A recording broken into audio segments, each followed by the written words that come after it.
Oke, Assalamualaikum warahmatullahi wabarakatuh. Kami dari kelompok 5 ADSI akan mempresentasikan PPT kami tentang sistem UMKM yang kami buat. Tapi pertama-tama izinkan kami untuk perkenalan terlebih dahulu. Nama saya Ahmad Taufik Hayaza dengan NPM 136. Saya Naila Arfiandini Wahyudi dengan NPM akhir 146. Saya Kakak Dimas dari absen terakhir 171. Kenalkan, nama saya Kilares Ramadhani dengan NPM 168. Baik, yang pertama yakni latar belakang. Dari next.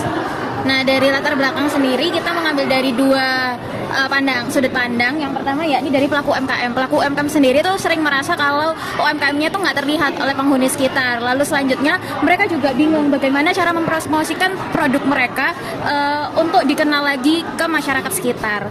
Baik, next. Nah, dari sudut pandang yang kedua yakni ada dari penghuni sekitar. Nah, penghuni sekitar itu masih belum tahu nih UMKM apa aja yang ada di sekitar mereka. Jadi semisal dari studi kasus yang kami ambil, dia ada yang bingung mau alma mater di mana, ada juga yang mau membeli bahan kebutuhan sehari-harinya itu di mana, begitu.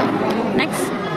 Nah, dari permasalahan tersebut kami membuat solusi yakni pembuatan sistem peta UMKM digital. Nah, diharapkan solusi ini memberikan sarana promosi produk bagi para UMKM, lalu selanjutnya mengoptimalkan penggunaan media digital dalam menunjang bisnis dan mempermudah penghuni sekitar untuk mengakses keberadaan para penjual, dan yang terakhir meningkatkan jumlah pelanggan bagi para pelaku UMKM.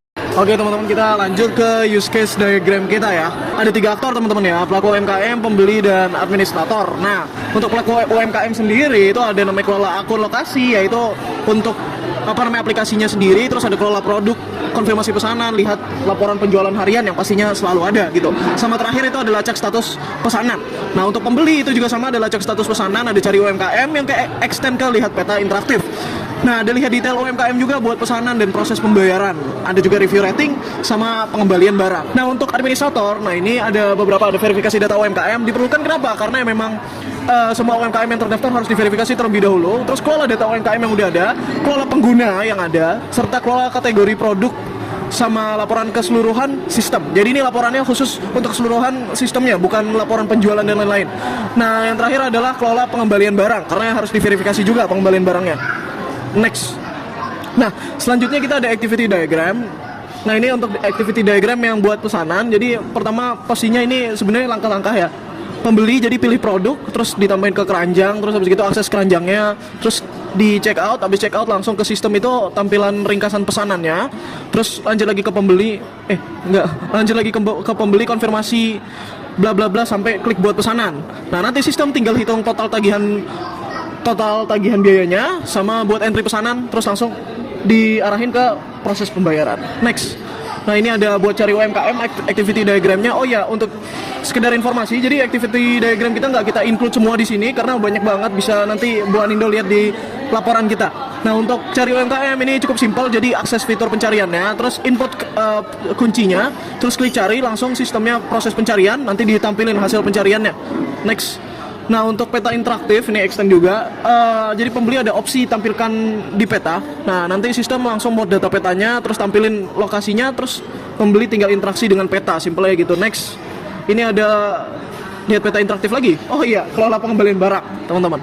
Ada terima notifikasi tiket pengembalian baru. Nah, nextnya nanti langsung di administrator. Gimana tuh? Nanti akses daftar pengembalian dulu, terus ditinjau detail pengembaliannya, pengajuan diterima, iya atau tidak. Kalau enggak ya tinggal ditolak. Kalau iya bisa lanjut lagi, tentukan solusi bla bla bla bla sampai ubah status pengembalian dan deal gitu. Next. Nah, di sini ada proses pembayaran yang tadi habis pesanan akan dilempar ke pembayaran. Nah, ini dia. Jadi pertama itu sistem pasti nampilin metode pembayaran dulu gimana, terus nanti pembeli tinggal pilih, terus dilakuin. Nanti sistem tinggal verifikasi benar atau enggak udah dibayar. Terus nanti kalau udah sukses ya nanti ubah status jadi dibayar, kalau enggak ya coba lagi atau error gitu. Oke, jadi kita masuk ke sequence diagramnya yang kita bikin. Yang pertama ini ada sequence diagram menambah produk ya. Kayak biasanya pelaku UMKM dia menginput, nanti dari sistem simpan, database-nya nanti mengupdate status, nanti balik lagi ke UMKM-nya, produk ditambahkan. Sebenarnya ini sama, kayak ID data produk, sama kayak tadi, nanti endingnya adalah produk bakal diperbarui ke pelaku UMKM-nya. Sama juga kayak pembeli masukin track dari sistem sama database akan memberikan output, yaitu berupa tampilkan statusnya gitu. Sama kayak pembeli, proses check out juga sama, nanti dapat ringkasan pesanannya kayak gimana. Sama kayak ini meminta daftar produk, nanti endingnya juga sama untuk menampilkan produk yang mau dipilih sama pembeli. Sama juga kayak daftar keranjang, konfirmasi ditambahkan. Ini melihat detail produk, Nah, di sini adalah sequence untuk pengembalian barang. Ini lebih ribet lagi karena dari pengajuan pengembalian ini harus ke sistem, ke database. Ada halaman pengembalian sama halaman riwayat transaksi. Nah, nanti endingnya nanti validasi penyimpanannya ada di sistem kontrol sama database-nya. Nanti endingnya bakal menampilkan pengajuannya itu berhasil dikirim apa tidak gitu. Oke, ini ada sequence pembayarannya sama kayak tadi, pilih metode pembayaran dari simpan, dari sistem sama database, nanti pembayarannya sukses. Oke. Lanjut, ini ada pembatalan pesanan sama kayak tadi.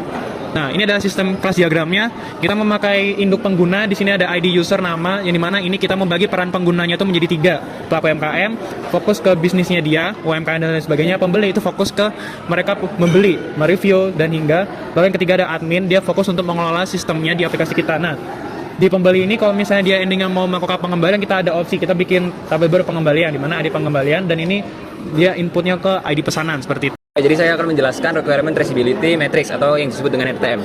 Oke, untuk RTM di sini ada requirement 1 dan 2. Ini merupakan pintu utama masuk bagi pengguna sebelum masuk ke dashboard, yaitu proses registrasi dan login. Itu diuji menggunakan TS1 sampai TS6, yang dimana TS1 dan TS6 ini merupakan kombinasi bagi pengguna yang melakukan input username salah, benar, password salah, benar, sampai password atau username kosong. Lalu ada mencari UMKM, yaitu di R3 diuji menggunakan TS7. Lalu ada R4 yaitu buat pesanan. Ini adalah alur-alur bagi pengguna yang mau membuat pesanan. Diuji menggunakan TS8 sampai TS12. Lalu ada R5 yaitu proses pembayaran. Ini diuji menggunakan TS11 sampai TS13. Lalu ada R6 lacak status pesanan. Ini udah mulai masuk ke page bagi UMKM. Yang dimana UMKM ini bisa CRUD bagi produk-produknya. Diuji menggunakan TS14 sampai TS16. 14 ini pelaku UMKM bisa mengonfirmasi pesanan, memperbarui status pesanan, mengirim notifikasi perubahan status kepada pembeli. Lalu masuk ke R7 yaitu kelola produk bagi UMKM di TS17 sampai TS18. Yaitu pelaku UMKM ini bisa menambahkan produk dan juga mengedit produk. Lalu ada konfirmasi pesanan bagi UMKM yaitu di R8 diuji menggunakan TS13. TS13 ini adalah pembeli menyelesaikan pembayaran secara tunai jika di lokasi belum dibayar. Lalu ada laporan penjualan bagi UMKM, yaitu UMKM ini bisa melihat laporan penjualan, yaitu diuji menggunakan TS19, yaitu UMKM ini bisa melihat laporan penjualan. Lalu R8 yaitu kelola pengguna bagi admin, ini udah masuk ke admin. Diuji menggunakan TS20, yaitu admin mengelola pengguna CRUD. Admin ini bisa CRUD untuk mengelola pengguna, yaitu lalu pada R11 atau kelola kategori produk, yaitu pada admin itu diuji menggunakan TS21, yaitu admin mengelola kategori produk. Jadi saya di sini akan melanjutkan kepada wireframe. Untuk wireframe di sini adalah tampilan-tampilan atau page awal bagi pengguna yang ingin masuk ke dalam sistem ini, yaitu pengguna masuk ke sign in dan login, yaitu sebagai pintu utama sebelum ke dashboard. Lalu pada dashboard di sini ketika sudah bisa login, pada dashboard ini tertampil menu-menu UMKM. Lalu ada profile di sini, yaitu terdapat informasi akun dan juga shortcut untuk masuk ke navigasi. Lalu ada daftar UMKM, yaitu pengguna ini bisa melihat di detail UMKM yang tertera di sini, terutama pada sekitar lokasi. Lalu ketika diklik salah satu dari UMKM tersebut, maka tertampil produk-produk yang dijual oleh UMKM tersebut pada page ini. Lalu ketika diklik salah satu dari produknya, maka tertera informasi lengkap kepada produk-produknya. Ada informasi pemilihan ukuran, lalu pemilihan jumlah, ada penilaian produk, lalu masuk ke peta UMKM. Di sini menampilkan lokasi-lokasi dari UMKM tersebut. Lalu ketika masuk ke dalam page pembayaran akan tertera pilihan-pilihan metode pembayaran, pesan untuk menjual. Lalu ketika sudah dirasa untuk informasinya sudah benar semua, maka pengguna bisa membuat pesanan atau payment. Lalu ada page tambahan di sini, yaitu review dan rating untuk menilai produk-produk yang telah dibeli. Kayak kita masuk ke tampilan-tampilan tambahan setelah proses pembayaran, di mana di sini ada pengguna bisa melihat riwayat transaksi berdasarkan pesanan-pesanan yang telah dibuat sebelumnya. Lalu ada notifikasi, yaitu pengguna bisa melihat perubahan status pesanan pada produk yang telah dibeli. Lalu ada ajukan pengembalian jika dirasa pembeli ini ada kesalahan terhadap produk atau mau komplain. Lalu bisa diajukan pengembalian melalui ajukan pengembalian. Lalu kita masuk ke page atau halaman untuk UMKM, di mana UMKM ini bisa mengedit produk-produk yang dibuat. Di sini yang paling sini ada ringkasan harian, yang di mana penjual ini bisa melihat pesan-pesanan baru atau pesan-pesanan terakhir atau bisa ringkasan pendapatan di sini dan pengunjung. Lalu di sini ada informasi produk. Di sini penjual bisa mengedit atau melihat produk-produk yang telah dijual oleh penjual tersebut. Lalu di sini ada penjual bisa menindaklanjuti produk-produk yang perlu melakukan tindakan atau pembeli ini udah membeli produk ini dan harus ditindaklanjuti.